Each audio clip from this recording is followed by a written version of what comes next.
Hi, my name is Candace Hall. I am with the C.A.R.E program, and I am a specialist for this program. Here's Anna. My name is Anna Obazuras, and I am also a program specialist at C.A.R.E. Yes.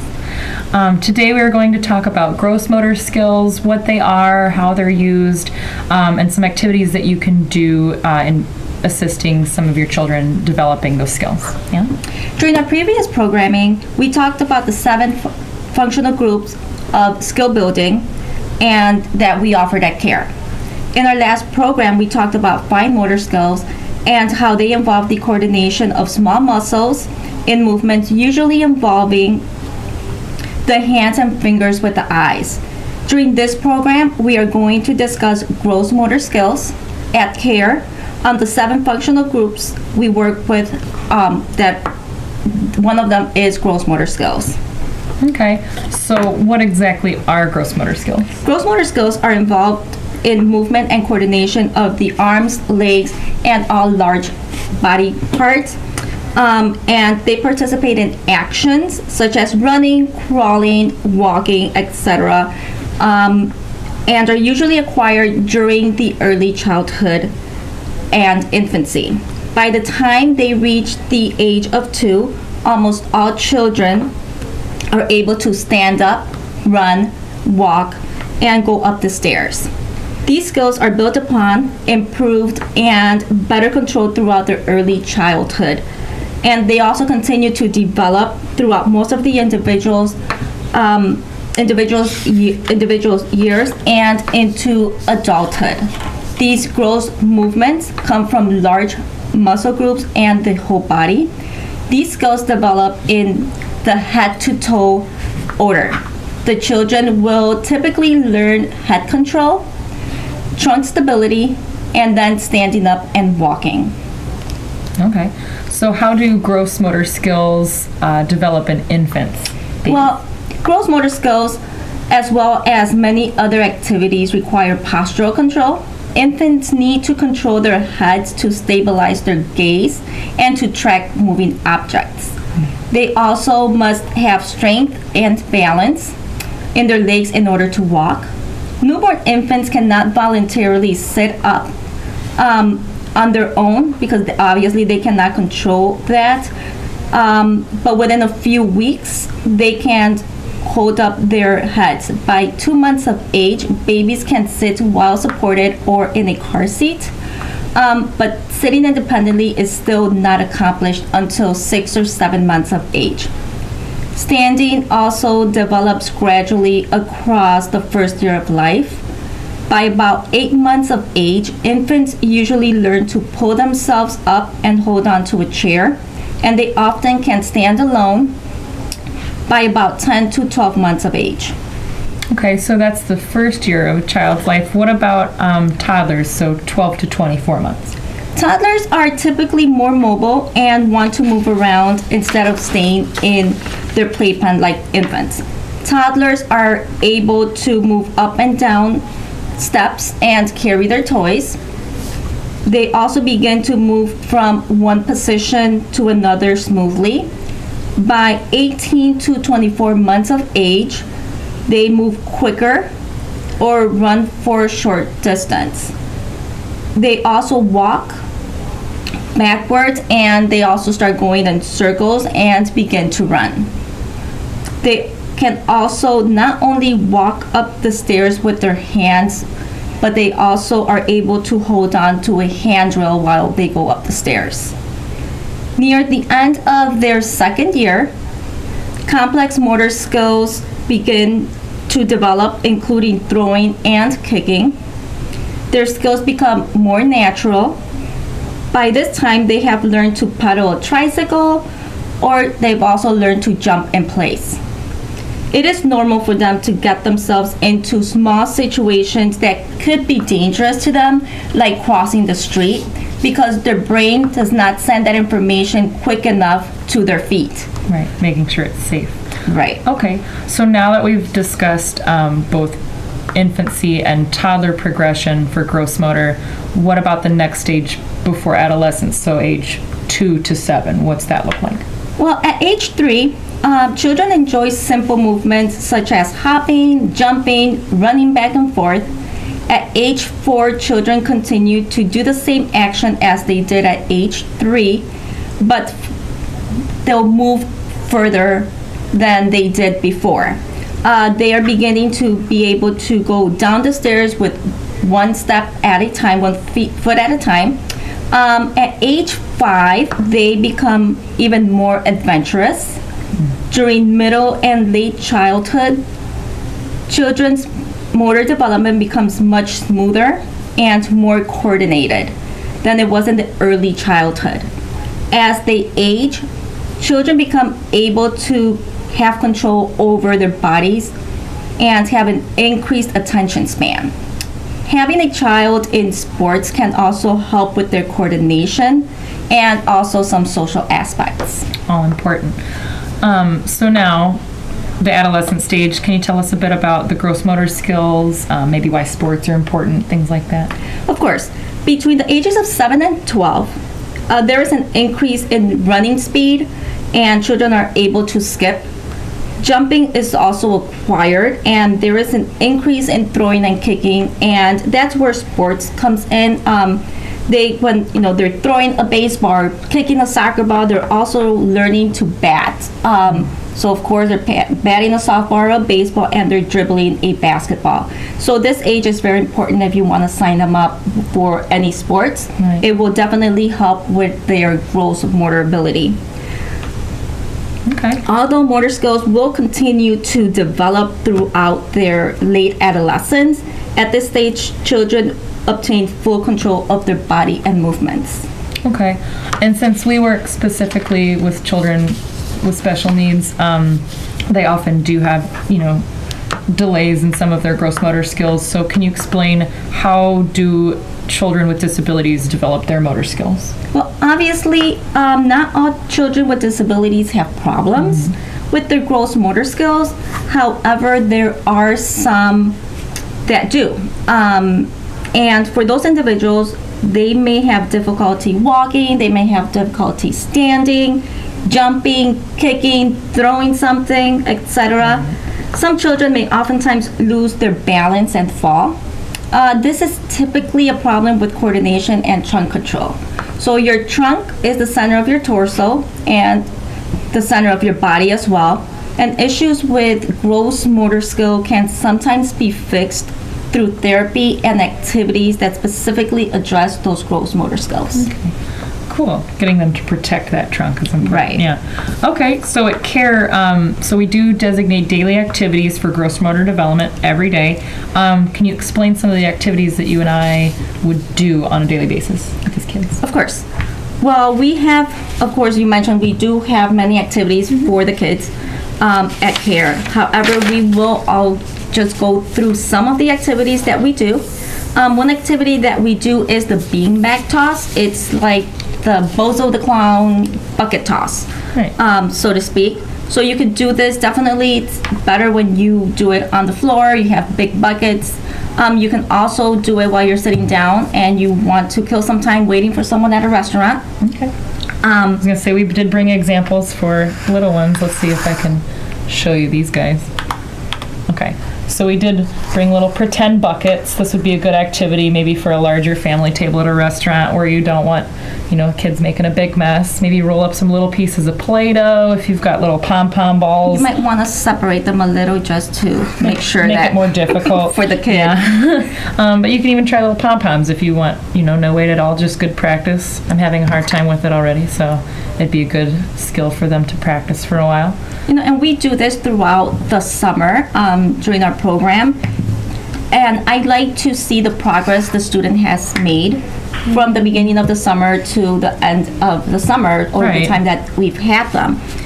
Of course, some kids will definitely make a lot of progress. Oh, yeah. And we do help them with hand over hand if it's necessary. Right.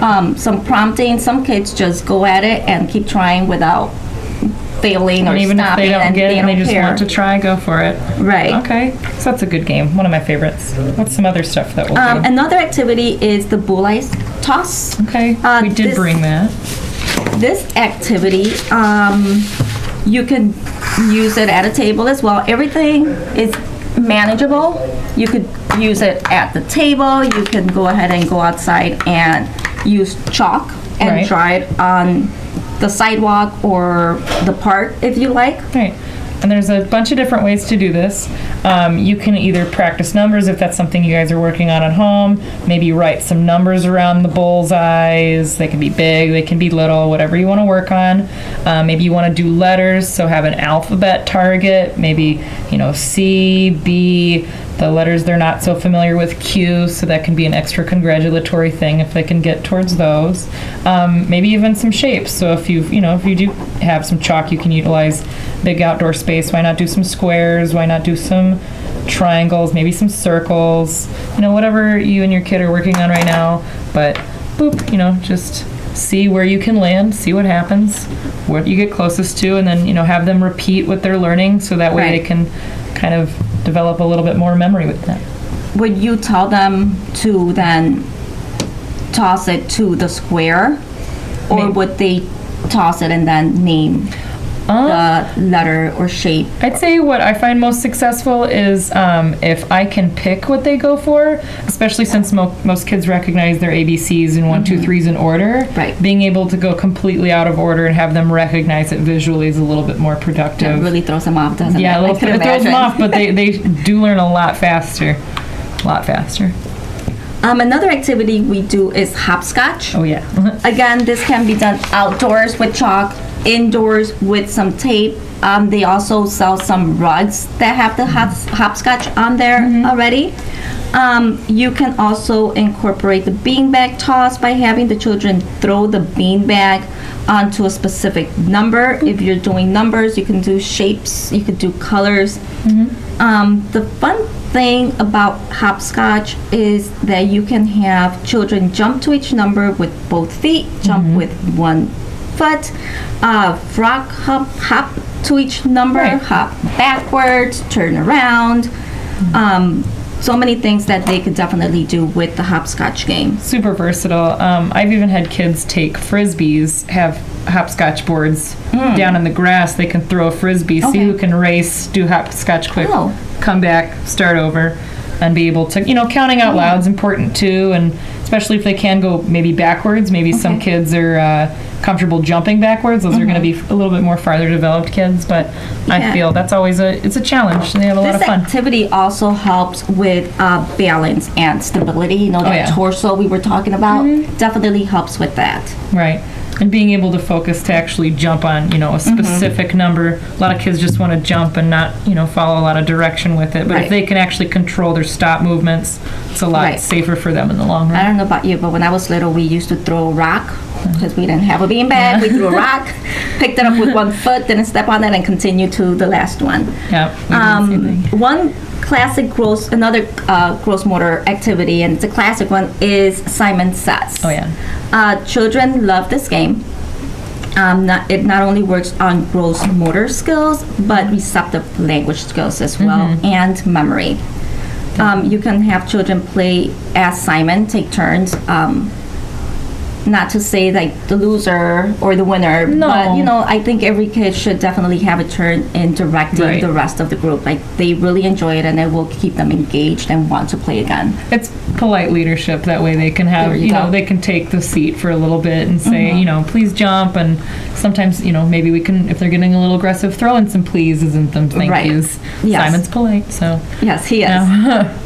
Next, we have our beam walking game. Oh, yeah. My favorite. With the beam walking, you use a piece of wood, a cardboard, or even tape. Duct tape works awesome, especially if you've got carpet floors and you don't want to make a mess. The painter's tape. Yep. So here we have children walk a straight line on foot in front of the other without falling until they have reached the end. One toe in front of the other is actually a lot more difficult than you would think, especially for an infant or a toddler. Yes, or even older kids with gross motor Of course. skills who are lacking them. We also then have the curved line. this one works really well. So kids that maybe have mastered walking straight, sometimes this is a good one for kids that have difficulty turning, maybe again with balance issues. Following directions is honestly just a big piece of this. A lot of kids will get frustrated and just want to go from the straight line and just keep doing that. But to, be able to have that turn skill is a lot more beneficial for them. And then going on to the, complete squiggly line, for them to control their stop, start, turn, stop, start, about face, that kind of that disciplined turning skill that's going to help them. And at the playground, it's going to help them at home, not run into walls, things that could be super dangerous for them. Stopping, they have such a difficulty sometimes with momentum. Stop, and they're like, oh wait, I want to finish. The impatience also, I think that will definitely help them. And sometimes if you do have enough space, maybe in the yard, if you do have the professional beam foam boards you can put outside or inside, maybe your kids is in gymnastics or something, maybe you try a straight line connected to a squiggly line, or a squiggy line connected to the sharp turn line. See if they can hustle in and out of different styles of walking, jumping. Maybe if they're a little confident, practice curving backwards or walking straight backwards. I have trouble with that now. So I've been doing it sideways. Shuffling. Good physical exercise. That, or even skipping might help as well. Some kids might really enjoy the skipping. I know I like skipping. Right. And then you can always make it into a little competition and friendly competition. Do a little race here and there, especially with the Olympics around the corner. Another activity that we offer at C.A.R.E. are yoga classes. And they are taught by a yoga instructor. Here the children learn different yoga poses that are age appropriate for them. Our yoga for children teaches the body awareness, strength, flexibility, and self-confidence. Right. I know. Have you gone to the yoga classes? I go to yoga frequently, not with C.A.R.E.s, but I do think it's important for kids to have self-awareness of their body, especially some of our kids have delays or fear, no fear about going for certain exercises, certain movements, and understanding how their muscles feel when they stretch a certain way, or, oh no, I bent too far this direction, don't do that the next time. Being able to be flexible is fantastic for kids who, they do have a lot of strength. Right. And they're running around a lot. So they definitely are. You really need to stretch out some. Another activity that we do for gross motor skills is the ring toss. Oh yeah, we did bring that. Yeah. This is awesome too. So you can make this at home. This is out of paper plates. We've painted it. Cut a toilet paper, or no, this is a paper towel roll cut in half. But they you can paint use it. A toilet paper roll. Put stickers on it. Maybe make it difficult if you even wanted to, glue some fuzz balls on the side. And as we're doing this, I'm thinking they could even just toss the pom-poms in there and put different, taller. Everything's a carnival game, really. And then the kids will just toss. So as we talked last week, we did fine motor skills. So we incorporate some of that by the kids cutting, the kids painting, and now we're using this same project as a gross motor skill, and it's the tossing of the rings. And even just the accuracy or depth perception for some kids, they have a hard time making a concept or just being consistent with certain movements of their bodies. I think it's a good confidence booster for them to be able to do that, over and over again. For Smart. sure. Okay. What else do we have? We also have Twister. Oh, yes. I loved playing Twister growing up. I really did. So we have... Let's turn it around for you. Twister. I keep forgetting. No, that's okay. But yeah, Twister's a classic. There's the spinny board on the inside. I think it does still, to this day, have the specifics of, what should I turn? Where does my foot go? Where does my hand go? It's also good recognition for smaller kids to recognize, left versus right. Maybe they're not as coherent with knowing what foot to put forward. Maybe for the younger kids, this is a good time to find out what dominant hand they might have. True. Yes. Especially if they aren't following along properly. That'd be a good way to determine what their strong hand is, what their weakness is. And again, balance. Of course. Balance and stability. Balance their is super torso important. Needs to get that get to that strength that they need in order to be able to do all of their gross motor skill activities. Right, and it says ages 6 and up, but I mean, I've seen 3-year-olds play this game. They might not be able to reach very far. Right. But maybe, say, pick 2 favorite colors and we can stay on one side of the board today. Right. See how that goes. Maybe they literally just want to work on reaching with their hands. Maybe just practice color recognition, things like that. You can always so many things. Tape whatever part you're going to use just to make it easier visually on the child. Right. And I know a lot of people who don't want to necessarily maybe go buy the twister board. You can get a big piece of cardboard and just color big circles, or just make chalk rings on the outside if you have to. A lot of these activities you are able to make at home with whatever you have. You don't necessarily have to go out and purchase like the bucket toss, the ring toss. These pom-poms, you could probably just find cotton balls in your bathroom for these. Beads, maybe you've got some extra jewelry, kids' jewelry lying around we can take apart, do something like that. Play-Doh, I can find this at Target for 99 cents. Right.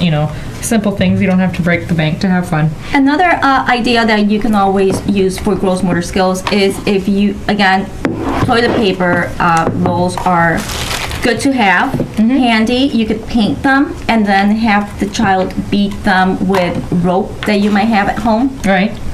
So we can show them what we're talking about. Right. Yeah, if you've got like a hose or something like that at home. And just start stretching, and they're going to go ahead and just start grabbing and stretching that arm. Good sharing team building exercise too. If there was one rope, they could take turns handing it, passing it, maybe say thank you, see if they can get faster as a team.